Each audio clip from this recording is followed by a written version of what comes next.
नमस्कार विद्यार्थी मित्र हो, अकुल्स अकॅडमी मध्ये आपलं सर्वांचं स्वागत आहे. आज आपण पाहणार आहोत 44,000 प्लस पोलीस भरती प्रश्नांचा अभ्यास. मागील एका व्हिडिओमध्ये आपण काही प्रश्न पाहिलं होतं. आता पुन्हा काही प्रश्न संभाव्य येणारा पोलीस भरतीमध्ये ते प्रश्न आपण पाहणार आहोत. मग प्रश्न पाहताना आपल्याला प्रश्नाची काठिण्यता पाहायची आहे. म्हणजे कठीण प्रश्नच आपण इथले पाहणार आहोत. जे सोपे प्रश्न आहे ते आपण टाळणार आहोत. तर प्रश्नाकडे येऊया. तर प्रश्न पहा, एक 2 अंकी संख्येतील अंकांची बेरीज 9 आहे. त्यांच्या अंकांची अदलाबदल करून येणारी संख्या ही मूळ संख्यापेक्षा 27 ने मोठी आहे. तर ती मूळ संख्या कोणती? मग आपल्याला संख्या दिलेली आहे 54, 27, 63 आणि 36. याच्यामध्ये जर आपण एक थोडंसं लॉजिक जर लावतो म्हटलं तर ऑप्शन मध्ये जर पाहिलं तर आपल्याला एक सेम टू सेम ऑप्शन दिसतात, एक 63 आणि एक 36. आणि प्रश्न काय म्हणत आहे ते चांगला नीट वाचून घ्या. एक 2 अंकी संख्येतील अंकांची बेरीज 9 आहे. त्यांच्या अंकांची अदलाबदल केली येणारी संख्या मूळ संख्येपेक्षा 27 ने मोठी आहे. तर ती मूळ संख्या कोणती? मग ते जी आपण मूळ संख्या जी पकडणार आहोत त्या संख्येपेक्षा अदलाबदल केल्यानंतर ती संख्या 27 ने मोठी पाहिजे. मग अदलाबदल करून जर 27 ने जर मोठी पाहिजे असेल तर एक कॉमन सेन्स आहे याच्यामध्ये की 63 आणि 36 सारखे ऑप्शन दिसतात आपल्याला. 54 आणि 27 दिसत आहे का?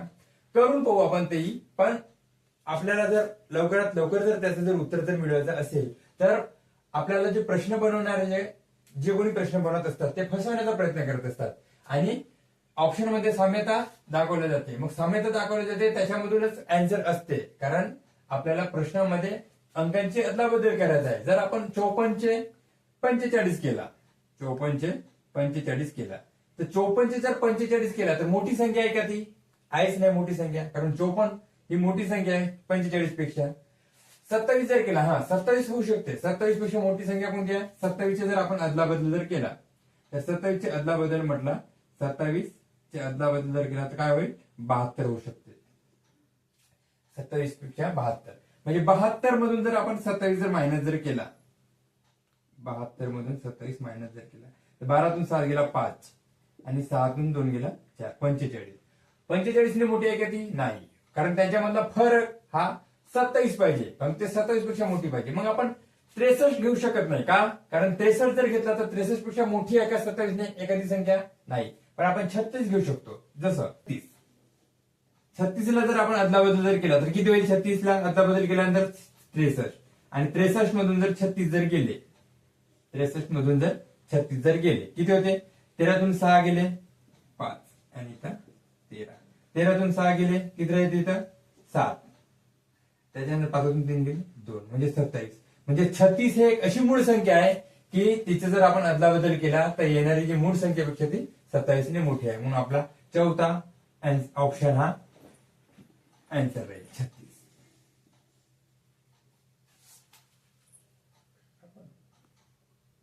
तर आपण पाहणार आहोत एक संख्या दुसरीच्या तिप्पट आहे. दोन्ही संख्यांची बेरीज 120 असल्यास पहिली संख्या कोणती? मग आपल्याला इथं 2 संख्या दिलेल्या आहेत असं समजावं लागेल. कारण तो प्रश्न जर आपण जर पाहिला, एक संख्या दुसरीच्या तिप्पट आहे, दोन्ही संख्यांची बेरीज 120 असल्यास पहिली संख्या कोणती? ऑप्शन मध्ये जर मित्रांनो आपण जर पाहिला तर आपल्याला 30, 60, 90 आणि 40 म्हणजे 30, 60, 90 हे जवळ जे ऑप्शन दिसतात आणि 40 एक वेगळा ऑप्शन दिसतात. आपण ऑप्शन थ्रू काढणार नाहोत पण सांगत आहोत मी.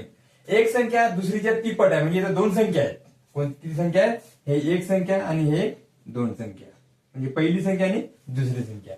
एक संख्या दुसरीच्या काय? तिप्पट आहे. म्हणजे दुसरीच्या तिप्पट आहे. म्हणजे ही एक जर असेल तर हिच्या काय? ही पहिली संख्या तिप्पट आहे. ही पहिली संख्या आणि ही दुसरी संख्या. मग काय म्हणत आहे? पहिली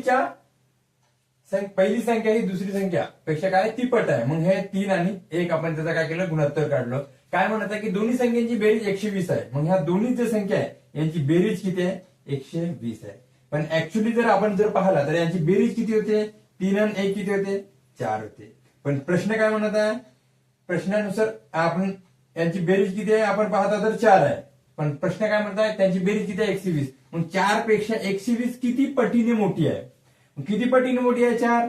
4चा जर आपण भाग जर दिलो 120 मध्ये तर किती पटीने मोठी आहे ती? 30 पटीने मोठी आहे. म्हणजे 4 तिरी 12 आणि हे शून्य जसं तसं, म्हणजे किती पटीने मोठी आहे? 30 पटीने. मग हे जे आपले जे प्रमाण जे आहे ते प्रमाण पण किती? 30 पटीने मोठी राहील. म्हणजे हे एक नाही, हे 30 पटीने मोठी आहे.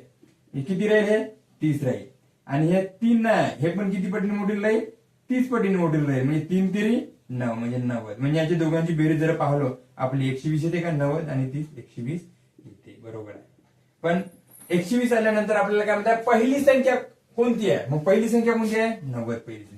कोणती संख्या आहे? पहिली संख्या आहे. दुसरी संख्या, पहिली संख्या 90 आहे आणि दुसरी संख्या 30 आहे. मग पहिली संख्या 90 म्हणजे पहिलाच आपला ऑप्शन आन्सर आहे.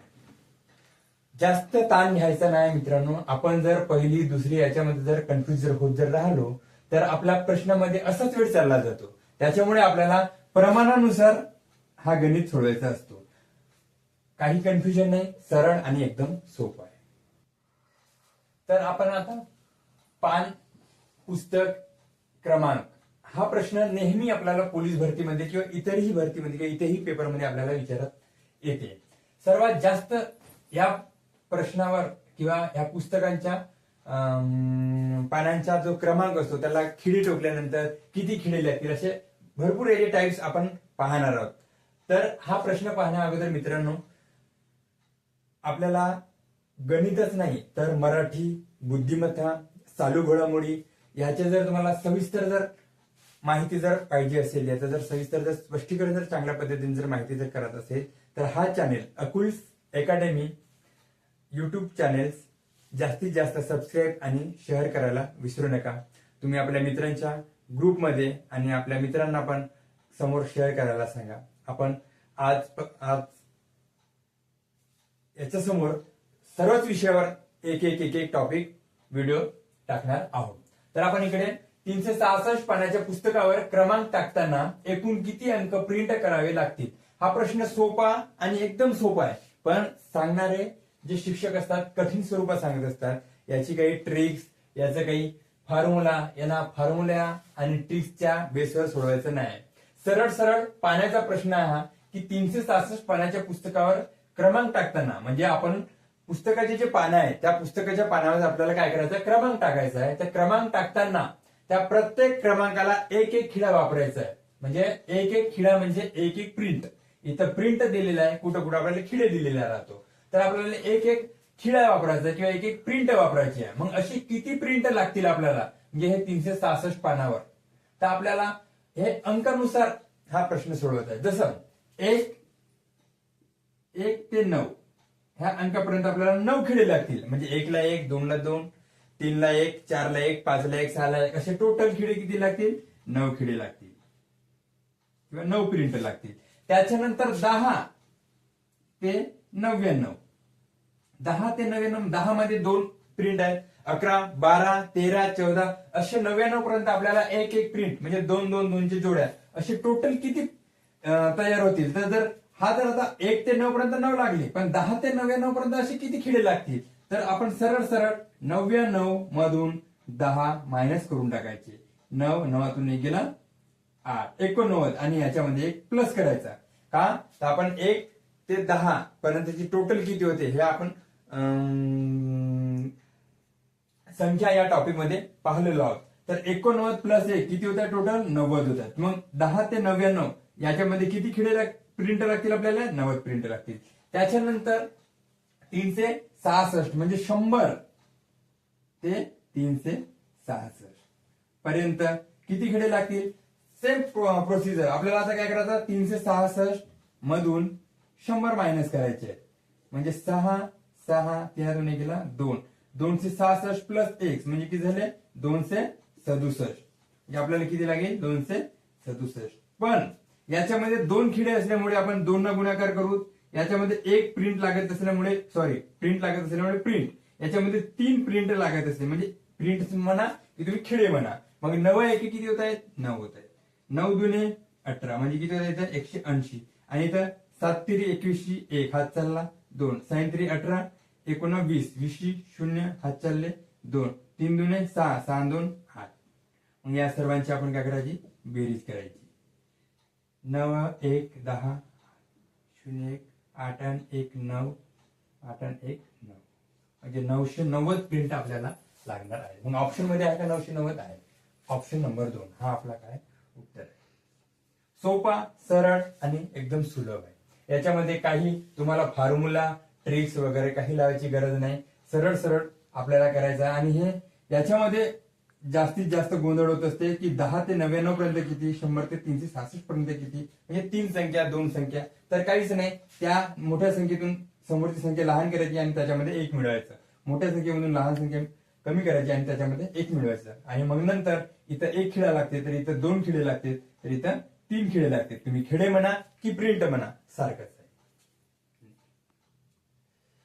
गणित सर्वात सोपा गणित आहे हा. पाहू. एखाद्या संख्येची 3/4च्या 2/5 जर 174 आहे तर ती संख्या कोणती. मग आपला हा प्रश्न सोडवताना थोडासा गोंधळ निर्माण होते मुलांमध्ये की अपूर्णांकाचा जर प्रश्न जर पाहिला की भरपूर जण गोंधळतात, पण इथं गोंधळाचं काहीच नाही. इथं एक्स मानून प्रश्न सोडवण्याची काही गरज नाही.